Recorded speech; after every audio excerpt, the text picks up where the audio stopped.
എങ്ങനെയാണ് ക്രഷിനെ ഐഡൻറ്റിഫൈ ചെയ്യാന്ന് പറഞ്ഞ് ഞാൻ വീഡിയോസ് ചെയ്തപ്പോൾ എന്നോട് കുറേ പേര് ചോദിച്ചൊരു കാര്യമാണ്, ഓൺലൈനിലാണെങ്കിൽ ഒരു വ്യക്തിക്ക് നിങ്ങളോട് ഇഷ്ടമുണ്ടെന്ന് എങ്ങനെയാണ് തിരിച്ചറിയാൻ പറ്റുക എന്നുള്ളത്.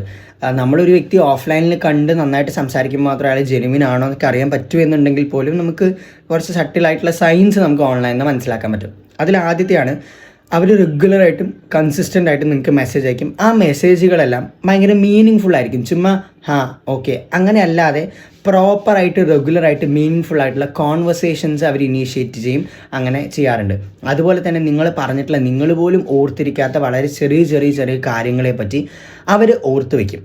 രണ്ടാമത്തെയാണ് ടെക്സ്റ്റ് മെസ്സേജുകളും കാര്യങ്ങളൊക്കെ കഴിയുമ്പോൾ പതുക്കെ അവർ നിങ്ങളോട് ചോദിച്ചു തുടങ്ങും, ഞാൻ വിളിച്ചോട്ടെ അല്ലെങ്കിൽ വീഡിയോ കോൾ ചെയ്തോട്ടെ എന്ന് ചോദിച്ചു തുടങ്ങും. ഒരു വ്യക്തിക്ക് നമ്മളോടത്ത് ഇൻട്രസ്റ്റ് ഉണ്ട് എന്ന് കാണിക്കാനുള്ള മറ്റൊരു കാര്യം കൂടിയാണ്. കാരണം ഓൺലൈനിലാകുമ്പോൾ നമ്മളെ കണ്ട് സംസാരിക്കുക അല്ലെങ്കിൽ നമ്മുടെ ശബ്ദം കേട്ട് സംസാരിക്കുക എന്നുള്ളത് നമ്മളുമായിട്ട് കുറച്ചുകൂടെ അടുക്കാനുള്ളൊരു വഴിയാണ്. അതുകൊണ്ട് ഡെഫിനറ്റ്ലി അങ്ങനൊരു കാര്യത്തിലേക്ക് അവർ മൂവ് ചെയ്യും. മൂന്നാമത്തേത്, നിങ്ങളിടുന്ന എല്ലാ പോസ്റ്റുകളും സ്റ്റോറികളും കാര്യങ്ങളും ഒക്കെ അവർ റെഗുലറായിട്ട് ലൈക്ക് ചെയ്യുന്നുണ്ടാകും. അതിൽ അപ്ഡേറ്റും കാര്യങ്ങളും പെട്ടെന്ന് തന്നെ അതൊക്കെ ചെയ്യുന്നുണ്ടാകും. കറക്റ്റായിട്ട് ആ കാര്യത്തിൽ, നിങ്ങളുടെ കാര്യത്തിൽ അവർ നല്ല രീതിയിൽ ശ്രദ്ധ വയ്ക്കുന്നുണ്ട്. അപ്പോൾ ഈ 3 സൈൻസ് ഉണ്ടെങ്കിൽ ആ വ്യക്തിക്ക് നിങ്ങളോട് ഒരു ഇൻട്രസ്റ്റ് ഉണ്ട് എന്നുള്ളത് മനസ്സിലാക്കുക. അത് ഏത് തരത്തിലൊരു ഇൻട്രസ്റ്റ് ആണെന്നൊക്കെ കണ്ടുപിടിക്കുക എന്നുള്ളത് നമ്മുടെ ഉത്തരവാദിത്തമാണ്.